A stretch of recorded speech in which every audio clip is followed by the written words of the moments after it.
අද වීඩියෝ එකකින් අරගෙන ඉන්නේ ලංකාවේ තැනක් නම් නෙමෙයි. අපේ ගමන පටන් ගන්නේ එයාපෝට් එකෙන්.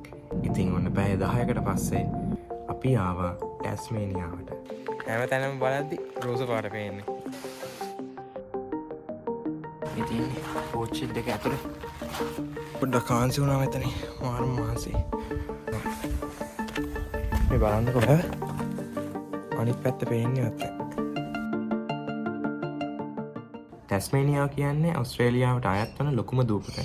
ඉතින් මම මාසෙකට මෙහෙට ආවා නිවාඩුවක් ගන්න. ඉතින් කියන්නත් ඕනේ ටැස්මේනියාවේ පරිසරයයි දේශගුණයයි ශ්‍රී ලංකාවට සාපේක්ෂව බොහෝම පරස්පරයි.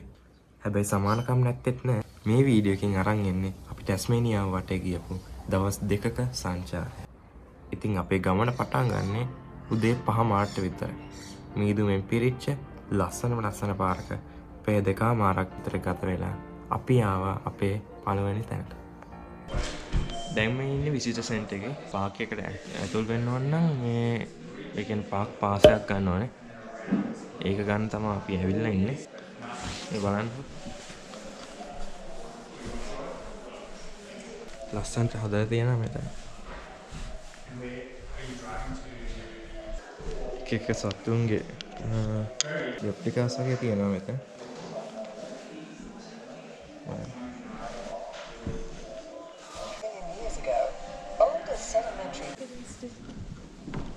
හරි මෙතන බොක්ස් ගොඩක් තියෙනවා. ඉතින් අපි යන්නේ මේකේ. මේ වගේ half day full day walk තියෙනවා. මම පේනවද දන්නේ. මේ වගේ වනාන්තරයකින් මැදින් තමයි යන්න තියෙන්නේ. මේ තියෙන්නේ පාර. ඉතින් මට කියන්න දෙයක් තියෙනවා. ඉතින් අර GoPro එකෙන් ගත්ත වීඩියෝ ටික එච්චර ක්ලියර් නෑ නේද? මට ඒක ක්ලික් වුණේ නෑ හරියට. වැවට ගිහින් තමයි මට ඒක ක්ලික් වුණේ. ඉතින් එතනදී තමයි මම ෆෝන් එකට මාරු කරේ. ඉතින් ඒක වැඩි ගණන් ගන්න එපා කියලා මට කියන්නේ.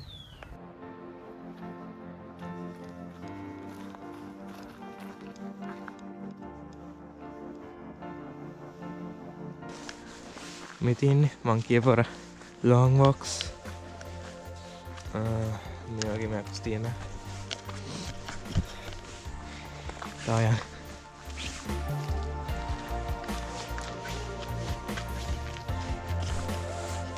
මේ ගහ බලන්නකො මාරම උසයි. මේ දිරිච්ච ගස්.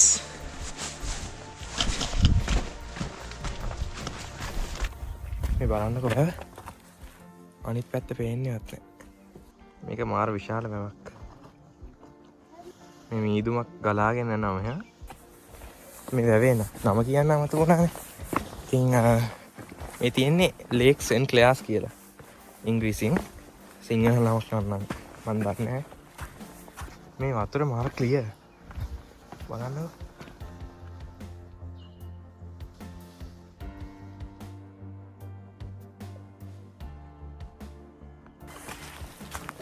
මේක ඇත්තටම හිතුවට වඩා මාර ලස්සනයි.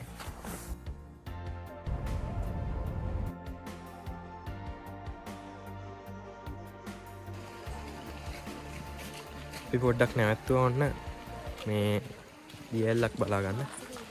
ගිහින් බලමු.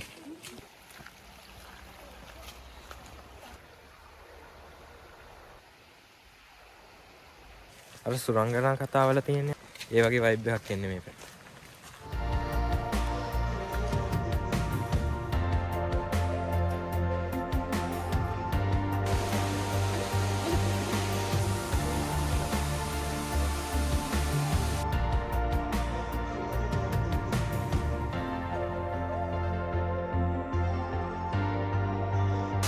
ඒ අපි දැක්කේ නෙල්සන් දියැල්ල. ඉතින් අපි තව යන්න තියෙන අපි ගිහිල්ලා බලමු. මෙතනත් ඔන්න පොඩ්ඩක් නැවැත්තුවා. ලේක් බර්බරි.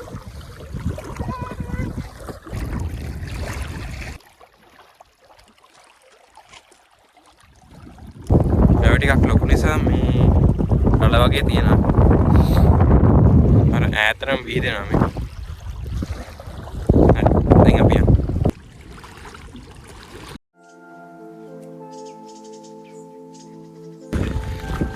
තව දියැල්ලක් බලන්න යනවා. හෝස්ටෙල් දියැල්ල කියලා.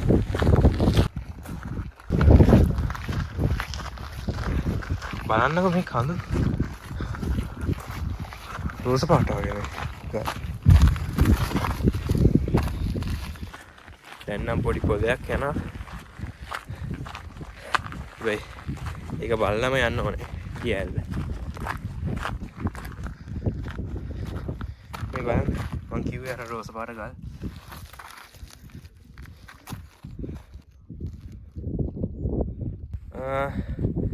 ඔයාලට පේනවද දන්නේ නැහැ. අර පේනවද? වංගු වගේ. ඒ තියෙන්නේ පාර. අපි ආපු පාර. දැන් නම් පොදේ නෙමෙයි දැන් වහිනවත් එක්ක. ඉක්මනට යන්න ඕනේ බලන්න. වව්. මේ බලන්නකෝ. මෙතනට පේන view එක. මාරම ලස්සනයි. තව ජැකට් එකක් දැම්මා. මාර සීතලයි. නගින්න සීතලයි. ඔන්න දැන් දියැල් ටිකක් විතර පේනවා. ටිකක් නෙමෙයි දැන් පේනවා සම්පූර්ණයෙන්ම වගේ. හෝස්ටෙල් දියැල්.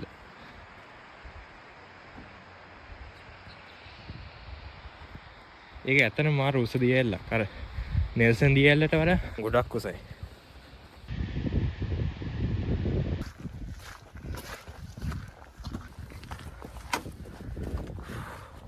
හැම තැනම බලද්දි රෝස පාට පේන්නේ.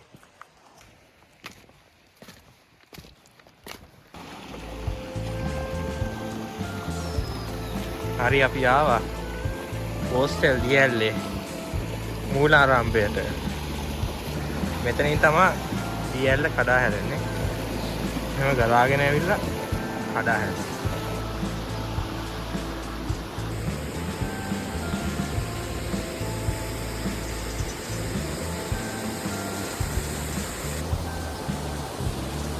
මේ වතුර මාර පැහැදිලි. මේක පෙන්වන්න හිතුණා. ඔන්න අර ඈතින් පේන view එක. ඔන්න බලා ගන්න view එක. අර ඈතින් පේන කඳුපන්ති මාරම ලස්සනයි. දැන් ඒකත් ඉවරයි. වීඩියෝ එක ඉවර වෙනකම් බලන්න. තව තැන් ගොඩකට යන්න තියෙනවා.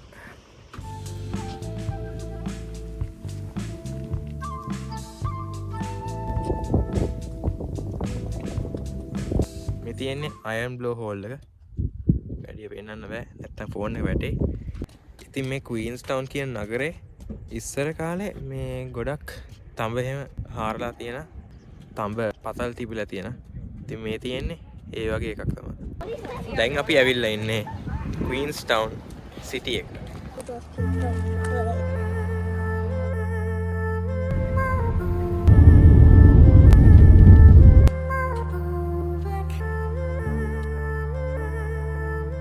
ඔන්න කිලෝමීටර් 40කට පස්සේ අපි ආවා ස්ට්‍රෝන්. මෙහි ලස්සන බීච් එකක් තියෙන. ඉතින් ඒකට තමයි අපි යන්නේ දැන්.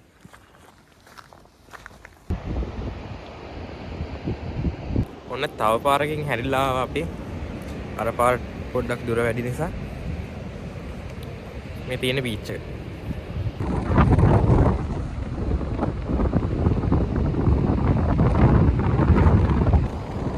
උලගත් එක්ක මාරම සීතලයි. වැඩි මිනිස්සුත් නෑ මෙහි. මෙතන දියපාරක් වගේ ගලාගෙන එන. මේ ගිහිල්ලා මුහුදට වැටෙන්නේ. අර පැත්තේ කට්ටියක් සර්ෆින් කරනවා.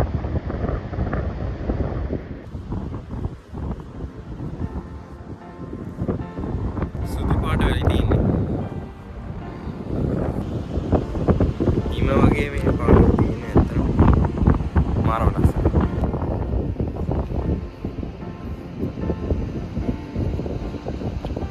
අපි පොඩ්ඩක් මුහුද පැත්තට ගිහිල්ලා බලමු. අර බලන්නකො මුහුද. මුහුදට මාරු සත්‍යය. උලගත් එක්ක ඔක්කොම සැර වෙලා තියෙනවා.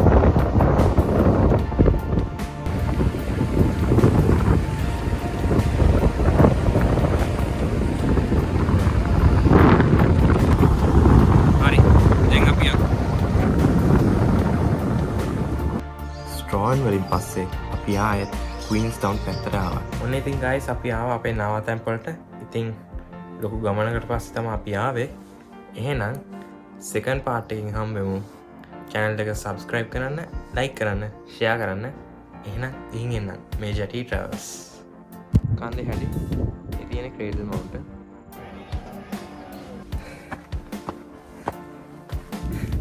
මෙතන S2 බැලුවම තමයි කොච්චර ලස්සනද කියලා පේන්නේ.